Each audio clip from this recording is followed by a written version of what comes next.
Assalamualaikum warahmatullahi wabarakatuh. Hari ini 19 Januari dan 2 hari yang lepas pada 17 Januari, Ustaz Wadi Anwar mengadakan podcastnya yang pertama yang dengan slogan Santai dan Sampai. Tetamu pertama yang dijemput ialah Ustaz Engku Ahmad Fazil.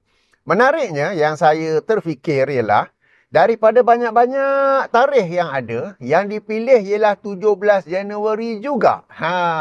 Sebab pada 17 Januari ataupun pada hari Rabu, tak silap saya setiap Rabu, setiap minggu, di Perlis pun ada podcast juga kan. Fikrah dan Hujah. Yang lazimnya antara Ustaz Ahmad Rizan, Ustaz Dr. Maza dan juga Ustaz Dr. Rora kan. Jadi mereka dah pilih siap-siap dah. Setiap hari Rabu ada podcast mereka. Jadi bila Ustaz Wadi Anwar nak buat podcastnya yang tersendiri, tak apa, dialu-alukan. But what makes me wonder is that of all the dates, daripada semua tarikh yang ada, kenapa nak pilih 17 hari bulan juga? Sebab kan dah clash, ada apa-apa maksud ke di sebalik tu? Tetapi tak apalah, saya memaksa diri untuk berbaik sangka bahawa Ustaz Wadi Anwar, Ustaz Engku Ahmad Fazil memang sibuk, banyak program-program agama. Dan daripada semua tarikh yang ada, tarikh yang mereka dua-dua free ialah pada 17 Januari. Okey, tak apa. Jadi, saya 17 Januari hari tu bekerja, bertugas penerbangan ke London. Jadi, bila sampai London, ada seorang kawan forward video, link kepada video tu kepada saya.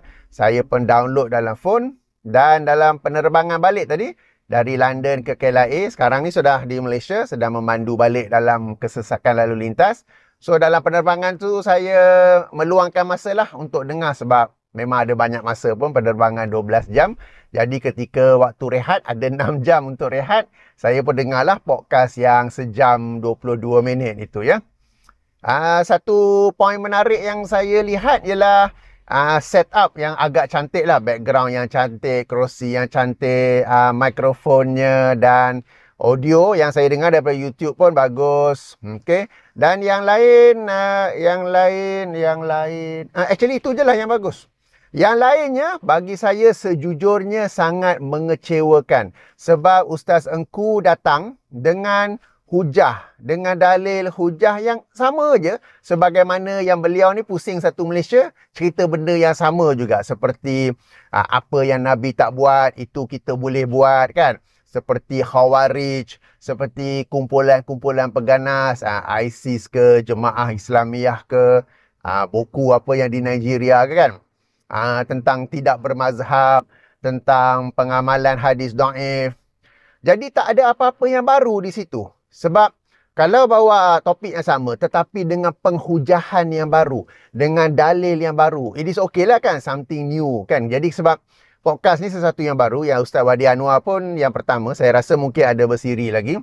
Lalu saya pun meluangkanlah masa untuk tonton dengan menjangkakan, kita berbaik sangka lah kan. Mungkin ada something new yang kita boleh belajar. Ada sesuatu yang baru kita boleh belajar. Kalau tak setuju tak apa, at least kita tahu sisi pandangnya kan. Tapi tengok-tengok sangatlah mengecewakan.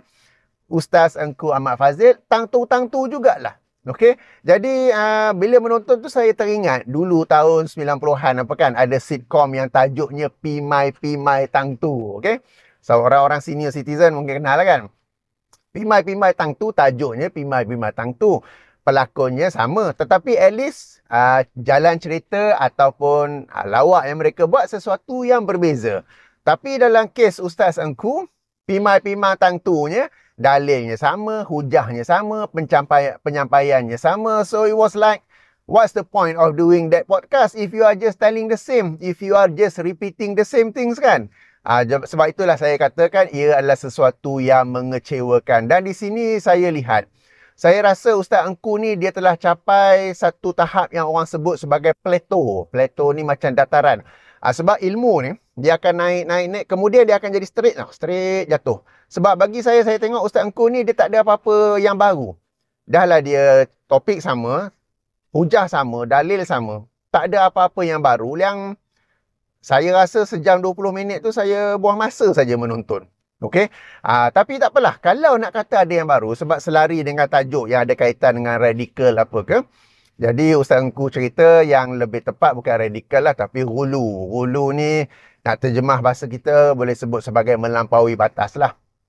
Lalu dia berkata orang-orang yang dok membidaahkan amalan-amalan di Malaysia ini, yang membidaahkan kerana Nabi tak buat saja, mereka kata bid'ah kan. Lalu dia kata inilah pemikiran ataupun ideologi yang ghulu, yang melampaui batas. Bila dia cakap seperti itu, saya terfikir pula. Okey, kalau dia nak kata orang yang memperjuangkan sunnah dan berusaha untuk membasmikan bid'ah disebut sebagai ghulu, kita pun boleh kata yang Ustaz Engku ni ghulu dalam memperjuangkan bid'ah. Kan?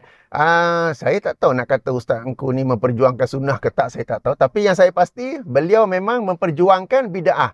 Bahawa bid'ah tu it is okay to do it, kan?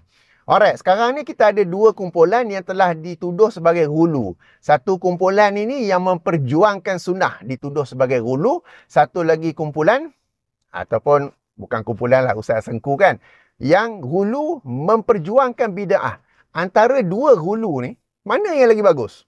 Kan alang-alang nak sebut ghulu, alang-alang nak sebut melampaui batas, alang-alang nak sebut ideologi yang radikal. Antara dua ni, sebab kalau nak kata kami yang memperjuangkan sunnah, dan bila nak memperjuangkan sunnah, sudah tentu kita akan membasmikan juga perkara yang merosakkan sunnah itu. Yang ini bid'ah. Apabila kami dituduh sebagai ghulu, kami juga lihat orang yang memperjuangkan bid'ah adalah juga ghulu. Maka antara dua ghulu ni, mana yang lagi bagus? Sudah tentu ghulu dalam memperjuangkan sunnah dan membasmikan bid'ah. Kita ghulu ni, macam saya kata tadi, melampaui batas. Okey. Dan dalam rangka nak melampaui batas tu, sudah tentu kita melampaui batas dalam perkara yang baik. Yang ini memperjuangkan sunnah dan juga membasmikan bid'ah. Dan di sini saya memang agak hairan, bukan dengan Ustaz Engku saja, tapi dengan beberapa lagi agamawan yang lain. Saya hairan dengan agenda mereka yang bertungkus lumus membela bid'ah. Sebagai seorang agamawan, sepatutnya mereka membela sunnah. Kan? Kalau tak nak guna perkataan bid'ah, mungkin macam kasar ke, macam berat ke, leza ke, at least boleh katakan daripada buat ini adalah lebih baik untuk membuat amalan sunnah sekian. Kan? Sebab bagi amalan-amalan bid'ah, bagi perkara-perkara bid'ah yang dibuat oleh masyarakat kita ni, di sana ada alternatifnya yang sunnah. Okay? It is not that tak ada pun. Ada alternatifnya yang sunnah. Tetapi mereka buat bid'ah dan meninggalkan sunnah itu. Kemudian ada pula segelintir agamawan ini yang memperjuangkan bid'ah tersebut.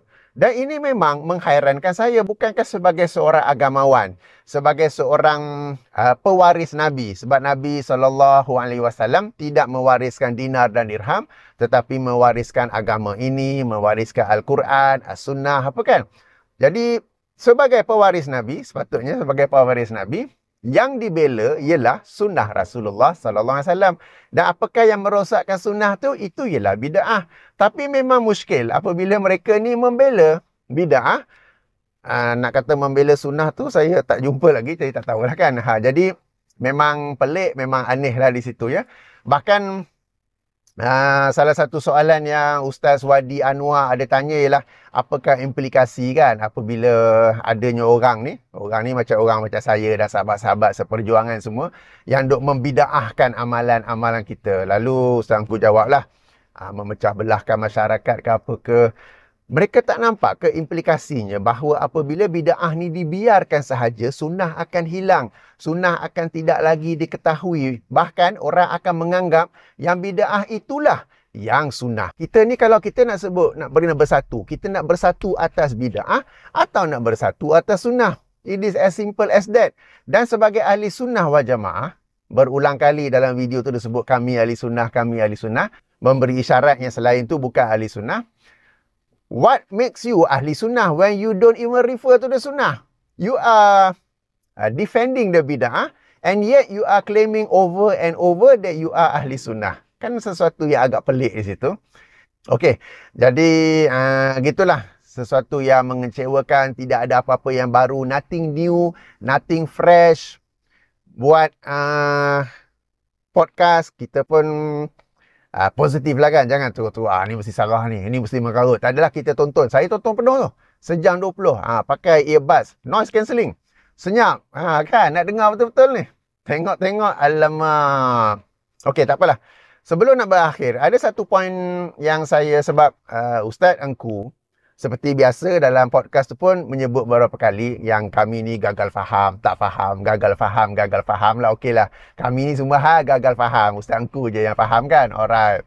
Tapi ada satu part tu, bila mereka bincang tentang menggunakan hadis dhaif atas tujuan keutamaan beramal, tiba-tiba Ustaz Engku dia buat satu contoh.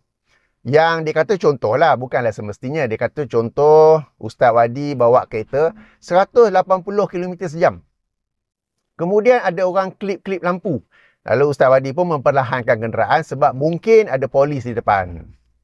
Lalu dia nak kaitkan dengan hadis dhaif lah. Hadis dhaif tu dia kata mungkin Nabi sabda, mungkin bukan Nabi sabda kan. Okey.